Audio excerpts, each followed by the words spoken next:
So honestly, when I was thinking of a topic to do, and when I thought I'll do silence, as I said, the irony is to talk about silence. So that's the most funniest part. Silence is something that needs to be experienced. But today we are talking about silence in order to understand and navigate the process of understanding that silence.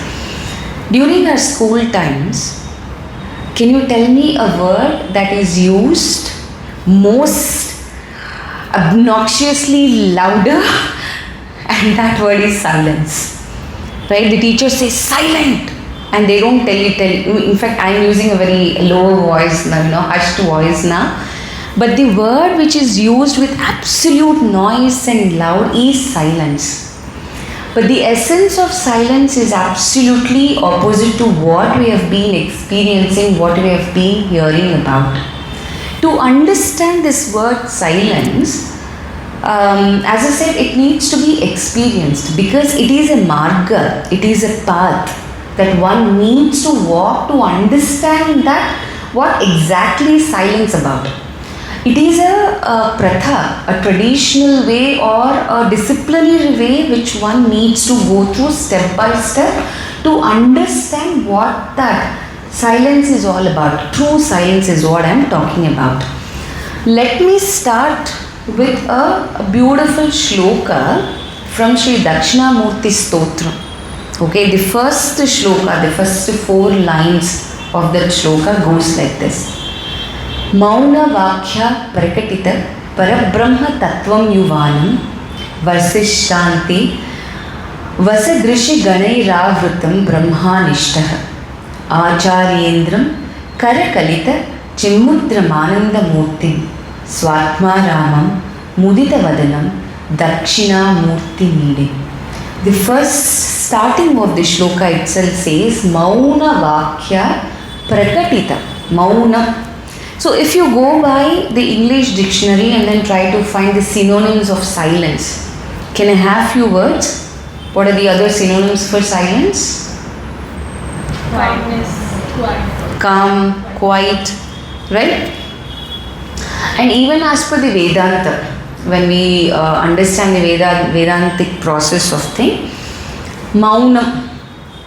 So we all say, how can I put it? Okay, if I say we are all going to maintain silence now, what the first thing that happens to each one of us is we think, we stop talking, then it is silence. Verbal. The first idea. There are a lot of people in the hall and then say just be silent. The first thing happens is we stop talking. The verbal communication is stopped and we think that is maunam. The general understanding of maunam is also no word. But is that the meaning? Is that the real meaning of maunam? What is this maunam? For example, I say, okay, let's understand this silence spiritually. People who are into the philosophy and understand any process, any philosophy. You take it Vedanta, you take it any other philosophies also. If I say if you have to attain silence, the only method that we understand is through meditation. We say you meditate, then you are being silent. Yes or no? That's a generic understanding. So if you have to be silent, you need to meditate. So when we meditate, again the physical form is, of course, we shut our eyes, we stop talking. The more emphasis is on the physical level even when you do a meditation. This is running. The mind, the thoughts are pretty much running. This is pretty much running. That is your emotions, your vital is pretty much running even when you are meditating. Unless and until, as I first said, silence is a pratha. A process wherein you require a lot of a discipline to really work around each and every aspect of it. Unless and until we reach there, right, the silence is again on the external end, or I would say the physical form matku. We are just doing it as a silence and we are assuming it that to be a silence.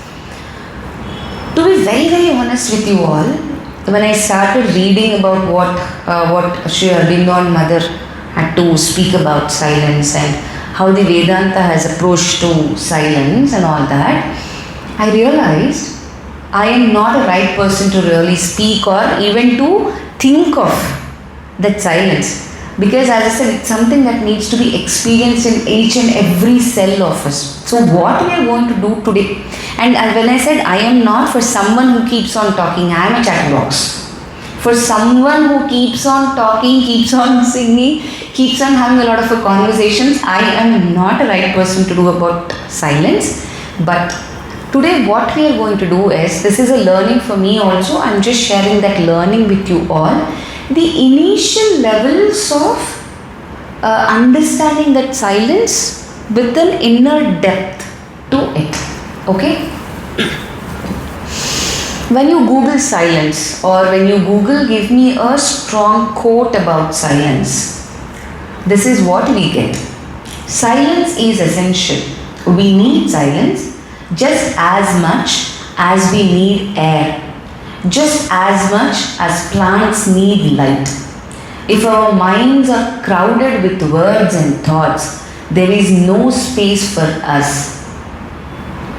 So silence is pretty much needed, it is essential. As much we need air, light, food to live and sustain our existence, silence is also equally important. Okay, this is the generic understanding of silence. Now I have a question for you all. What is an opposite of silence? Chaos. Right? Chaos, noise, speech, chatter. This is a bang opposite to noise. And every day, every second, we all are actually living in the bang opposite direction, that is in chaos. Chaos of thoughts, chaos in actions, chaos of emotions. Do we agree on that? 90%, or if, because okay, we are all into a process and then each one of us are trying our own ways to understand and then get closer to the Mother and Gurudev. We will not say 100%, but I am sure 90%. I can very clearly say 90% are live in that chaos. We breathe that air of chaos. Right? So let's take the word noise here. Chaos, again noise, chatter. If I just take the word noise here, all the Panchabhutas, we are talking about, see, as we said, silence is essential, like air is important, food is important, light is important. Let's take the Panchabhutas here. Every Panchabhuta has got a sound to it. Do you agree? Are you following what I am saying? All the Panchabhutas, when water flows, there is a sound to it. Yeah, you can hear the water flowing. It doesn't have to be a tap and then bucket sound. No. Even when the water is flowing in a river, if you are very quiet, again coming, you are not thinking about anything and you have a good ear training, you will be able to hear to that sound of water. Air has got sound. Right? Light also has got sound. All the Panchabhutas, they do make a noise. And when all these noises come together, the sound that we hear is absolutely intact with a pure sound, which in turn helps clear the noise that is happening in us. Let me rephrase it, or let me reiterate it. All the Panchabhutas, the basic essentials that we live for, has got a sound. When I say sound, pure sound. Suppose I take Omkara. When you do this, when the sound is traveling from your Nabhi, it's a pure sound, an absolute pure sound. The same way when you sit near a river, a water stream, when you listen, you all have this, right? When you get to a water stream, you feel very excited about it. You feel a calmness within ourselves, no matter you might have trekked few kilometers to reach that spot, all your exertion is lost when you reach there. Is it just a visual treat? Is it just a visual treat? Yeah. Please. Open up and then speak. Is it just the visual treat? You see the water and then feel, oh, Vital is excited to see the water. Is it just that which is making you calmer, which is making you feel much lighter in every sense. Sound. Right? The sound, the way the visuals of course are important, but the sound makes it much more calmer. So when these things, that means when we are able to observe those subtle things, observe those pure things, it will in turn bring a calmness into the chaos we live in. So the first major thing to experience silence is to observe these pure aspects of these Panchabhutas. That is very, very, very important. Let me tell you a very lovely story. And then we will understand how important it is to observe the minor things that we really neglect, to at least take a first step towards that. Okay. There was a Gurukula. This is a story from the Puranas. There was a Gurukula wherein the Guru mentioned to all his students. He taught all the Vedas, the Upanishads, and everybody has been like well taught. Within the atmosphere of the nature, they were all very well equipped. Academically also, they are pretty much equipped. Two out of those students from the Gurukula, so once they finish their graduation, if I can use that, you have to pick a field wherein you go and do your research on. So two students come forth, and then one student says, okay, I want to get into a temple form wherein I'll go and do the puja. I'll take that as my career, I'll take that as my tradition. So he becomes a pujari in a temple. There is another guy who says, okay, I want to take teaching as my profession, but I don't want to stay in one place, I want to go place to place. And then I want to keep talking and then, experience a lot of other things and share my experiences. Two different paths have been picked. After so many years, because it's a Purana story from the Purana Gada, we talk about the Swargaloka. After death, they reach the Swargaloka, and the guy who has been like constantly talking and then constantly in the field, if I can use that word, was happily permitted Swargadwara Pravesa. Okay. But the guy who was in a temple, now what is the job description of a pujari? Sit near the divine, whoever bhakta comes, do your mantras, do your puja, but 90% of your time you have to just sit with the deity quietly, calmly, do your meditation, do your sadhana. That is the job description. Yes? Yes or no? Then the job description of a teacher is to be, talking and then share the experiences. Then you will have the ego hit, then you will have your abhiman hitting. All this becomes as a job description for a teacher. But surprisingly, the teacher got the Swarga Pravesa, and the pujari was stopped by the guards there. The first question that guy asks is why? I have been the saver of the deity. Why am I not being sent? So the Guru also enters during the same process. Guru also reached the Swarga, I guess. So Guru lived a little longer is what we have to understand. So Guru says, though you were near the deity, though you were quite peripherally, you were not talking to anybody, you just had the Tulasi Mala in your hand and then doing your ritually, materialistically you have been taking the Nama, your thought, your manasu was always with the other friend who has been traveling around. And you always thought, I am stuck in this place. So he's doing the Mauna for sure. The Mauna is being conducted by him every second of his day, every day. He does this 20 days of a Mauna 15 days of a Mauna but his thoughts and his mana were not involved into what he is doing. On a contrary, the other person who has been like roaming around, experiencing life in a multitude is what I can say, multi-dimensional experiences, whatever he did, he was always also thinking of this guy who is at the deity. And then he thought, how beautiful it would be if I can be quiet for some time. For him also, the quietness is of course not the inner quietness, but at least he had that thought and he felt being quiet is pure.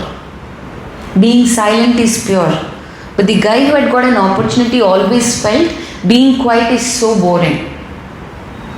See, the observations, the kind of the experiences that we are put into, the way we connect to them, doesn't matter whether which place you are in, what are you doing, but the way we connect to them, the way we observe the Panchabhutas, the energies around, will surely help us get to more closer thing. Okay? And let me read a very beautiful paragraph by Mother Sri Aurobindo actually on silence. There are two great forces in the universe, silence and speech. There are two great forces in the universe, silence and speech. Silence prepares, speech creates. Silence prepares, speech creates. Silence acts, speech gives the impulse to action. Silence acts, speech gives the impulse to action. Silence compels, speech persuades. The immense and inscrutable processes of the world all perfect themselves within, in a deep and anguished silence, covered by a noisy and misleading surface of sound. The stir of innumerable waves above, the fathomless, resistless mass of the ocean's waters below. Let me read this paragraph again and let me do it a little slower so that we can understand the contrary between the silence and the speech. What is pure silence is and what is a pure speech is. There are two great forces in the universe, silence and speech. Silence prepares, speech creates. Silence acts, speech gives the impulse to action. Silence compels and speech persuades. The immense and inscrutable processes of the world all perfect themselves within, in a deep and anguished silence, covered by a noise and misleading surface of sound, the stir of innumerable waves above. Men seize the waves, they hear the rumor and the thousand voices, and by these they judge the course of the future and the heart of God's intentions. Let's try to emphasize on this. Men seize the waves. We are so habituated to see, feel those things which are on the peripheral level, and then we start assuming our life accordingly, even with the silence also. As I said, the moment we say silence, we think if I stop talking for a day, then I am maintaining silence. That's on the peripheral level. Men seize the waves. They hear the rumor and the thousand voices, and by these they judge the course of the future and the heart of God's intention. If I go back to Vedanta, okay, this is a very beautiful understanding. If I can say, as Gurudev says, all life is yoga. Now the question comes is, how can we maintain this silence in that the activities that happens in our life when we assume that all life is yoga? If you just go back to our Vedic period, people whoever want to, all the sages, all the seers that we talk about, all the siddhas, maharshis, they used to take the sannyasa dharma, they used to retreat to the vanaprastha, the forest, and then they meditate upon, they are quiet, they follow their own rituals, very hard things. Even the Daityas, Devatas and Daityas, both of them have followed these things. That's why we know from the Puranas, every demon did a strong penance, and silence is one of the major things there. And then the boons have been granted by the deities because of the power of the mantra, not because of the person who is doing it there. So if we take that aspect of sannyasa, for example, then the stream is very different. You are cut out from the regular hush that happens, regular chaos that happens. You have one way created your own bubble there, of course not degrading the greatness of the Maharshis. We are not in a state to even to talk about them, because their consciousness, their intuitive state, their state they were into are very different. But for a layman's perspective, if you say, okay, I am going to seclude myself from a day-to-day hush and then I maintain silence, even though it's on a peripheral level, it is much achievable. Yeah, if I say I don't want to talk to anybody and I'm just living in a corner, no one will bother to even come and talk to me, and I feel I am being silent and I feel I have achieved some greater state in my life. But if we take all life is yoga and then see silence, where silence and how silence needs to be implemented or experimented or experienced. Speech, thought, this is what we are saying, speech, thought and your emotions, the basic three centers, right? Now let's say, speech law, suppose if I am being conscious of what I am talking, the kind of a words I choose, the kind of an expression I put forth, it is even as per Vedanta considered as a part of silence, practice of silence. Getting it? The word we use. Now words are an outcome of your emotions, they are directly connected, isn't it? The way we speak is what you are feeling and then it comes out. So you are in a situation, for example, you are thinking ill of someone. Someone did something to us and then we feel, okay, I have to give it back to them. And if that emotion is pretty strong to you, that means you are not practicing silence. Silence again is not just about being quiet. Silence is about removing all those negative knots that we build in our life on a daily basis. Completely something that we build on. So the silence, if your thoughts are pure, you are not wanting to treat them back the way they did to you, if I can put it like that, that means you are in a path walking towards that pure silence. If your thought is clear, don't have any negative thoughts towards anybody. See, we are all social animals. So I'm talking from a very clear human perspective. I'm a social animal. I have interactions with people and I have these feelings. I have my emotions up and down. I have my thoughts coming up and down. I do get mad and I use some words at times which I'm not supposed to. I'm conscious of it, but I still do it. Because we are all in a process of knowing ourselves and learning things, isn't it? So in this process, if one can look around their speech, always be conscious of their thoughts, no negative thought, we are not adding up any negative knots. We already have few knots unconsciously. Consciously we are not adding up to those knots. That means you are taking a step towards a pure silence. If we can practice this on a daily basis, even though you sit for a meditation or not, you are on the path of reaching it. The ultimate goal of meditation is if the ultimate outcome of a meditation is to feel calm from inside.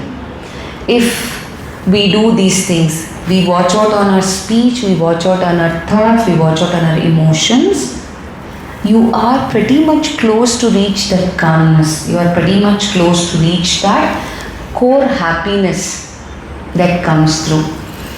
I'm reminded of a song which actually I haven't planned to speak about, but then this is very much pretty close to that, so I just want to give that reference to you all. You all might have heard this song, Achyutam Kesavam Krishna Damodaram, right? In that particular song, there are 4 charanams.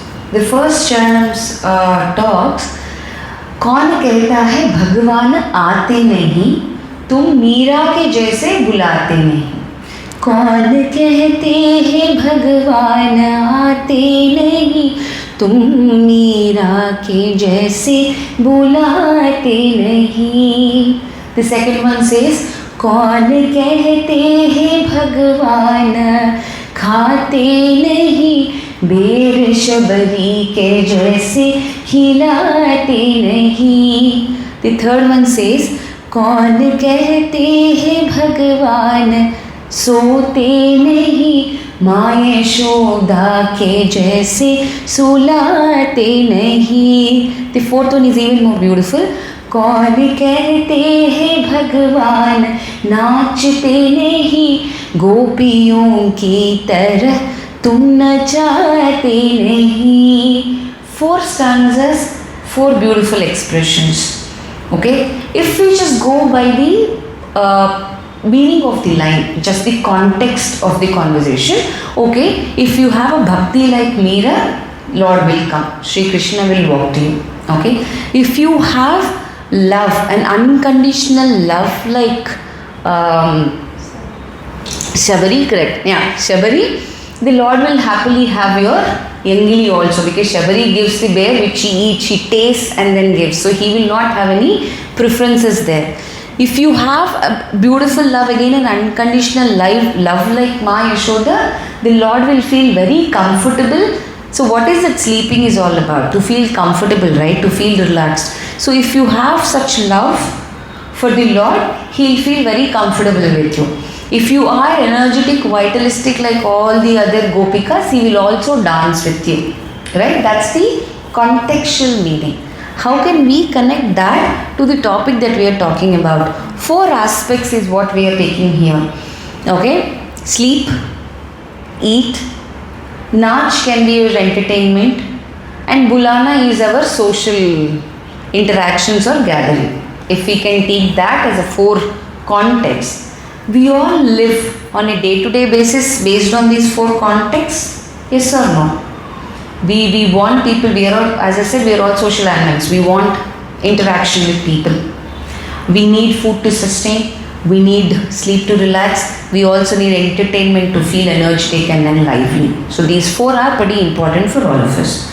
Now, if I just dissect each one of it, I'll call Bulana first. Most of them, I think most of the women feel it more predominantly than men in these aspects, but few men also feel is what I guess. If you call someone home, okay, we call someone with an expectation that okay, they're going to come and we'll arrange the house so beautifully, we'll do so many dishes for them. What is the underlying thing for that Bulana? We call someone home, we are trying to literally show off, or we have a kind of an expectation. An expectation and assumption is the underlying thing. Just for an example, take it. I call you guys home and then you haven't called me for the next function. My first question, my first expression, my first feeling would be, what would be my reaction to it? What is my vital speaking, shouting there? Right? How can they not call me? I call them for every damn function of mine. I've prepared so much of lovely things. I've gifted them so many things, but they didn't call me. Your ego is hurt. Ego comes as a top priority there. Then comes khana.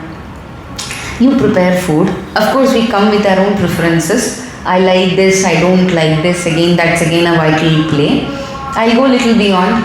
I prepare lovely food for my family. Everybody ate, no one commented. What happens? There is a yukdam that's happening in the house. The first thing, I've spent like so many hours of my time for you all. You didn't even appreciate my work. You didn't even say it was good. You didn't even eat properly. Maybe the other person might have ate it properly. Their tummy is full. But my assumptions, my expectations are not full. I would say you didn't even eat properly. I've spent like 3-4 hours on it. We say that or not? Yeah, even guys also do that. But I am taking a very generic examples here. Then comes sleep. So what is the second one which is popping out in regular daily living experiences is expectations and assumptions. Ego came out, your expectations, your assumptions are coming out. Then comes sleep. Tell me how many of us complain that I feel restless on a daily basis, no matter you sleep for 11 hours a day also. You take naps in between, you sleep, by sharp 9 you hit the bed, get up in the morning around 8 o'clock, 7 o'clock, whatever time you get up. I heard almost 90% of people saying this, man, I couldn't sleep. I felt so restless. I don't know, I was feeling very restless. God knows what that restlessness is all about. But the person who is seeing them, we see that you were sleeping like a baby. You didn't even get up when there was a thunder falling on the head. But then you say you are restless. Now what is this restlessness? Again, complaining. You are not contented with whatever you are having. Small bits and pieces of relaxation you are getting. Your mind is so restless. It is making you feel that, okay, this is not enough. There is something else. That comes as your third major thing. Now comes the best part, the entertainment. Nachna as an entertainment, for example. How many of us really feel entertained on a daily basis? Okay, if you ask me, okay, how is life? If I ask a general question passing by someone, hey, how is life? What would be the general answer you hear? The generic answer. It's good, yeah. It's fine. And what is the expression or the connotation, intonations that we speak? It's fine, yeah. It's good. You will not say, wow, it's so beautiful. That never comes, right? We say it's good, it's fine, it's okay. Chal raha hai, life is just going on.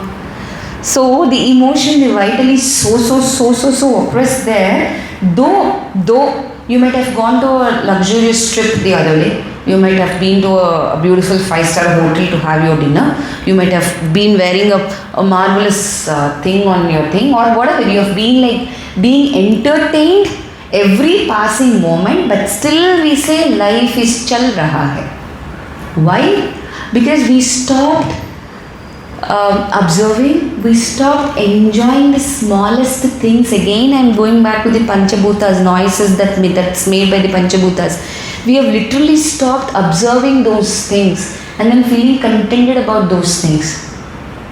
When we turn this thread, these 4 aspects, and stop, whenever the ego is coming up, tell the ego, shut up, it's not your time, off. Whenever that expectation, that assumption is coming out, tell it to yourself, you wanted to prepare that, you wanted to call them, you wanted to do that, you did. Do not expect others to respond the way you want. This is what we are talking, right? Speech, thought, emotions. When we turn your negative knots, then you are reaching the silence, the path of silence automatically. You really don't have to sit. I mean, I'm not saying that please do not meditate and chapatle. Meditation is of course a process. But there is also another process where you can do it without even sitting and meditating. There is another process where you can do it even when you are driving, even when you are in the house, even when you are at work. And the process is this. Turn that. Try to twist the way we think, the way we act, the way we work upon. Right? Let me read a very beautiful sonnet by Sri Aurobindo, Silence is All. There are a lot of questions that came into me when I was reading this. So I hope you'll also get similar questions or more questions that we can actually unravel in the process. Silence is all, say the sages. Silence watches the work of the ages. In the book of silence, the cosmic scribe has written his cosmic pages. Silence is all, say the sages. Let's mark that. Silence is all, says the sages. What then of the word, O speaker? If I am saying silence is all, what then of the word? Then what about the words that come? If silence is all, then why do we have the words? What then of the word, O speaker? What then of the thought, O thinker? Thought is the wine of the soul, and the word is the beaker. Thought is the wine of the soul, and the word is the beaker. Now just connect back to what we just spoke about. When your thought, if you actually connect that thought to the soul, if I say, okay, that means then you will never want to entangle yourself with the negative. Just for our understanding, I am taking it as a positive and a negative. When you really want to connect that to your soul, your thought to your soul, you would never want to get entangled with these thoughts, entangled with ego, expectation, blah blah blah, XYZ that we have. Then when the thought is the wine of the soul, the word is the beaker. When whatever you speak would be a pure word. When your thoughts are clear, when it are connected to our souls, what we speak is absolute truth or absolute purity. Rather than saying truth is a too big word, but we will try to be as pure as we can. Just be the mirror for yourself, right? Life is a banquet table. The soul of the sage is the drinker. Life is a banquet table. Life is giving us everything. The four aspects we spoke when we were talking about the composition, entertainment. Life is giving everything to us. We are not able to choose what we want. Life is a banquet table. The soul of the sage is the drinker. If we want to be that sage who is wanting to pick and walk that path of silence, then obviously you will pick and choose every beautiful thing that is around.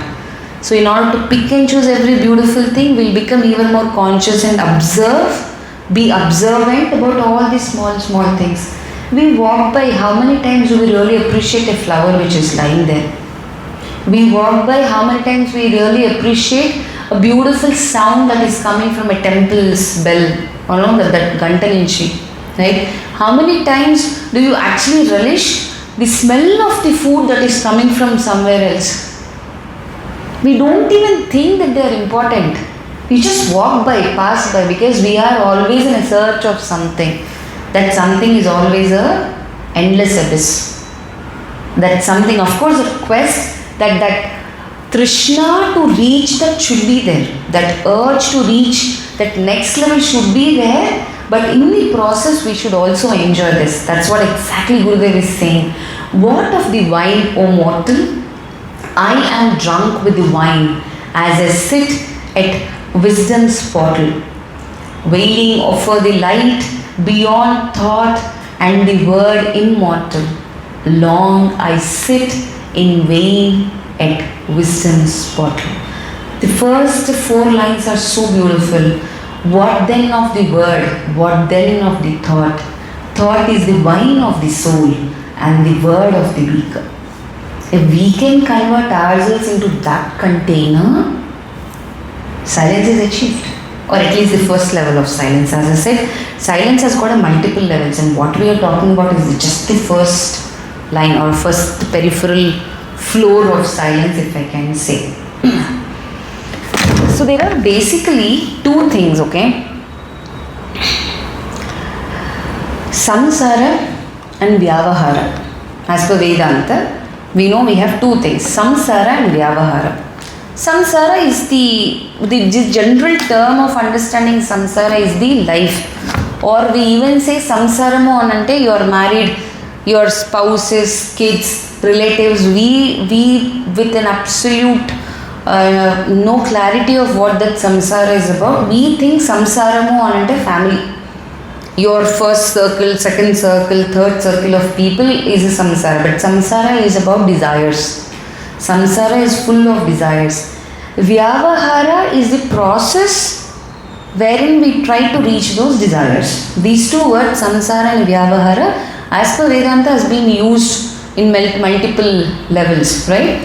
If we can bring a balance between this samsara and the Vyavahara, samsara is full of noise.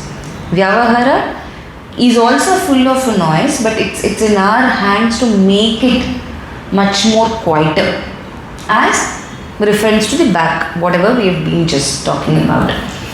We will do a Omkara chanting now, just for like 2 seconds or whatever time permits. Let's see how the vibration actually connects to us. There is a different way of doing this Omkara. We will be initiating 3 different sounds. Om is a combination of three different sounds. So So that's the three sounds that we will pick. How are we going to do it?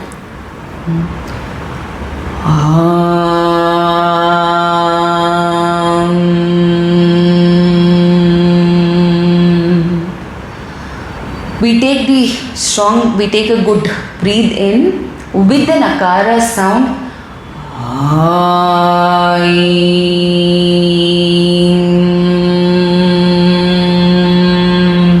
This is also a Bijakshara mantra. We can also do it as an Aim, These are all the Bijakshara mantras.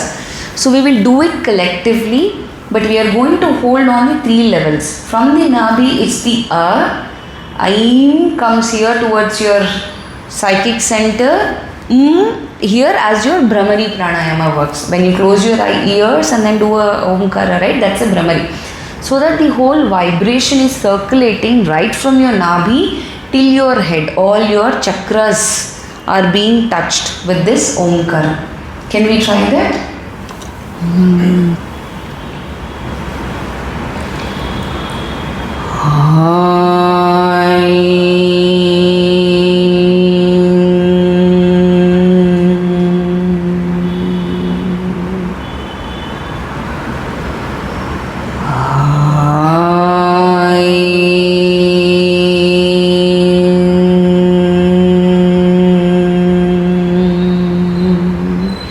If you want to feel the vibrations, you can also close your ears like we do the Brahmari and then try to do this. You will literally feel the vibrations in each cell of our being.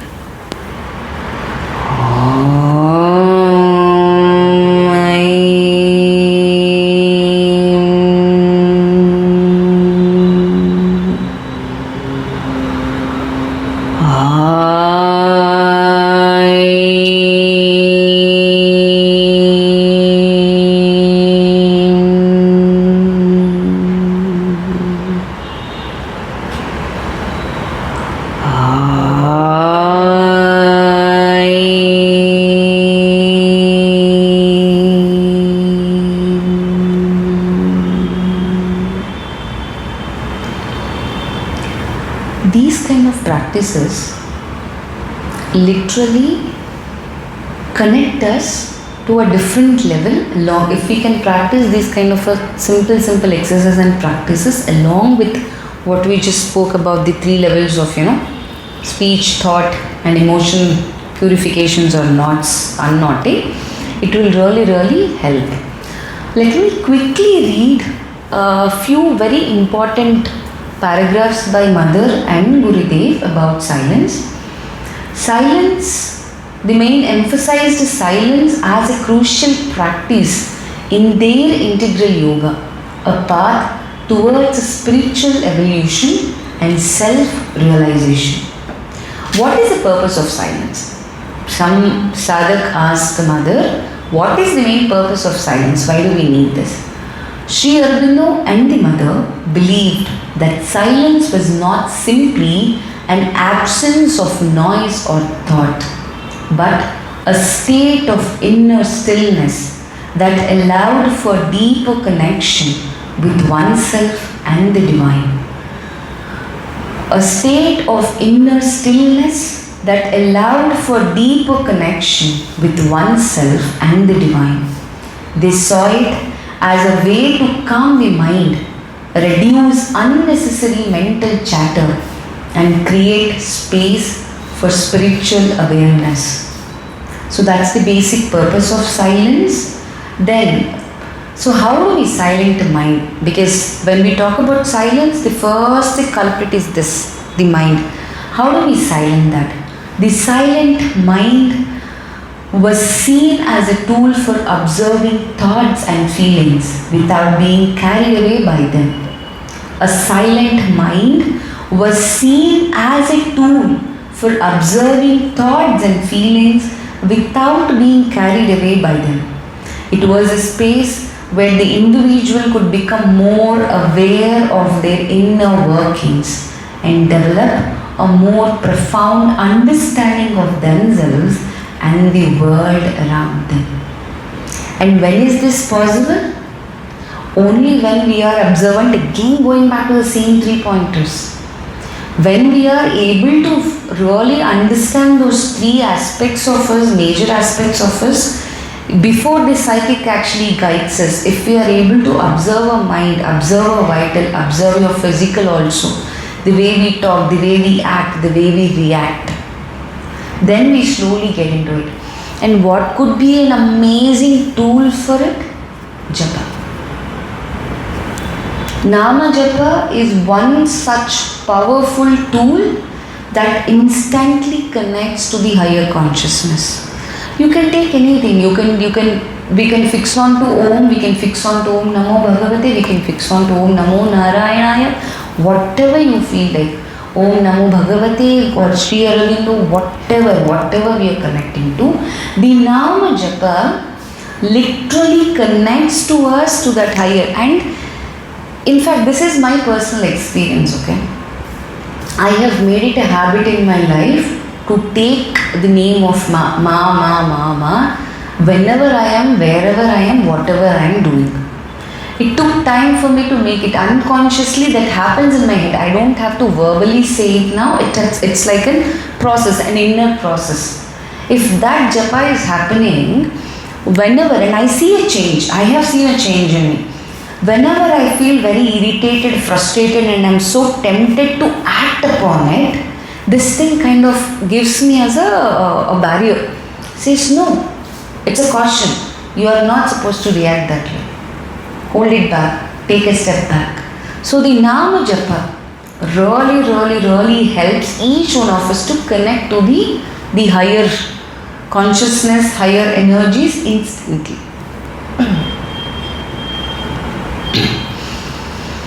I will tell you, we will try to wind this up in like 5 minutes max because we started late also. I will just read a small paragraph on what Mother says about how can we get this practical guidance to practice silence.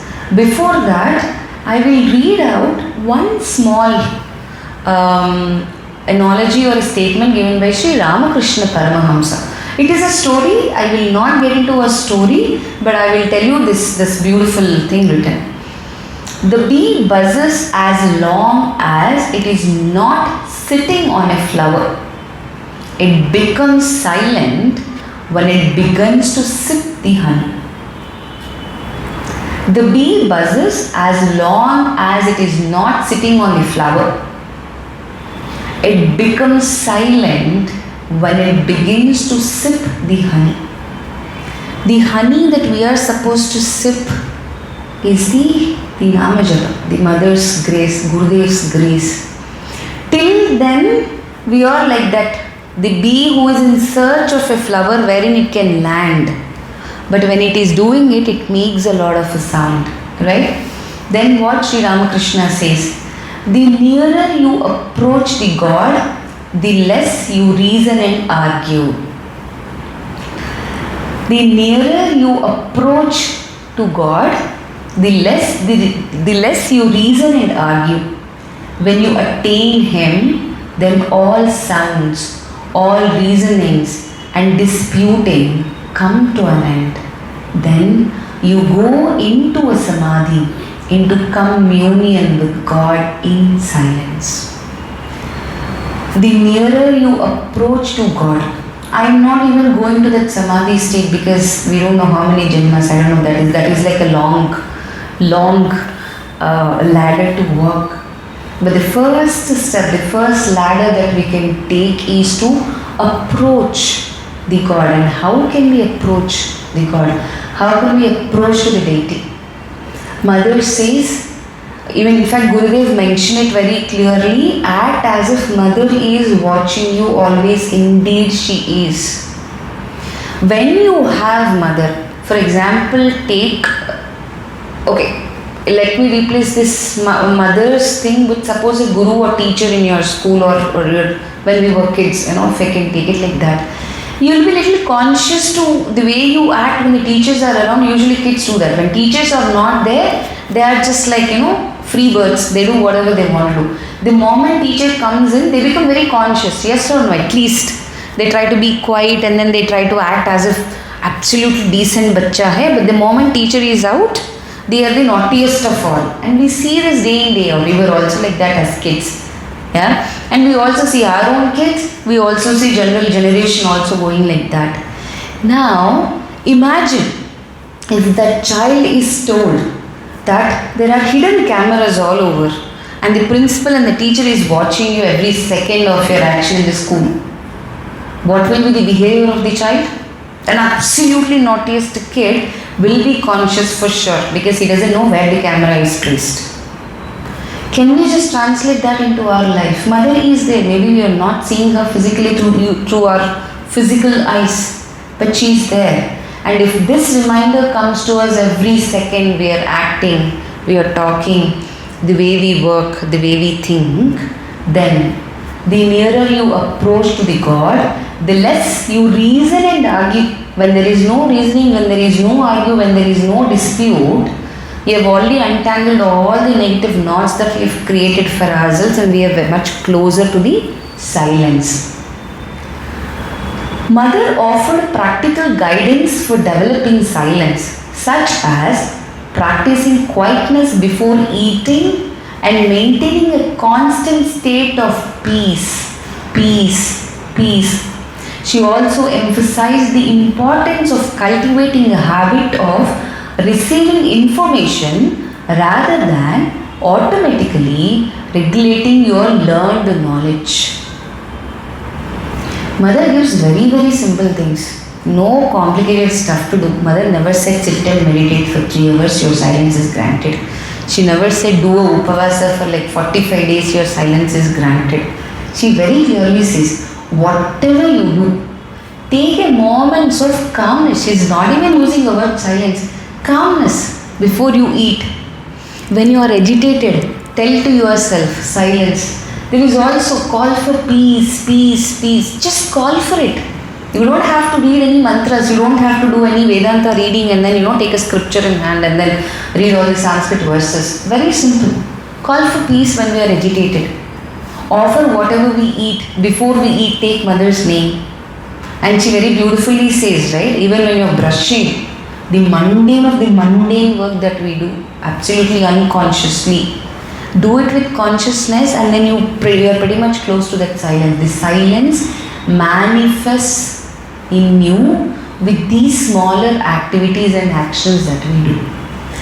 I will end this conversation or this talk with a very small paragraph, a sonnet by Sri Aurobindo, and then we will sit quiet. I wouldn't use the word meditated. We will use some music for like 5 minutes and then we will close the day. The word of the silence. A bare impersonal hush is now my mind. A bare impersonal hush is now my mind. A world of sight clear and inimitable. A volume of silence by a Godhead signed. A greatness pure of thought, virgin of will. A greatness pure of thought, virgin of will. Once on its pages, ignorance could write, in a scribble of intellect, the blind guess of time, and cast the gleam messages of ephemeral light, a food for souls that wander on nature's rim. A bare impersonal hush is now my mind, a world of sight clear and inimitable, a volume of silence by a Godhead signed, a greatness pure of thought, virgin of will. A greatness pure of thought, virgin of will.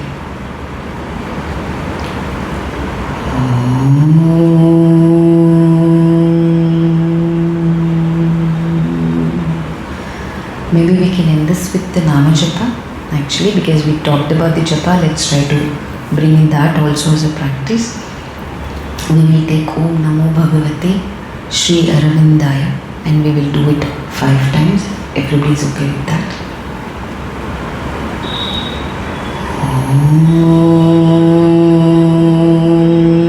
नमो भगवते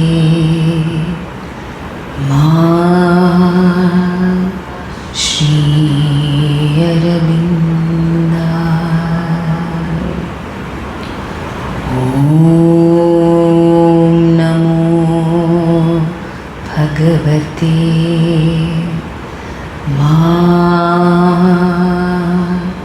श्री अरविन्दाय। ॐ नमो भगवते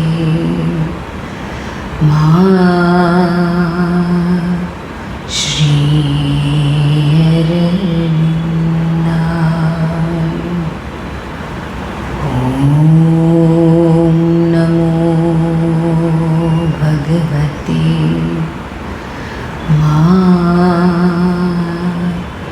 श्री अरविन्दाय। ॐ नमो भगवते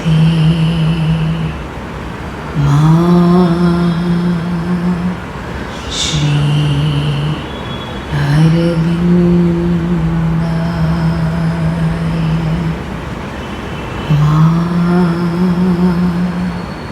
श्री अरविन्दाय।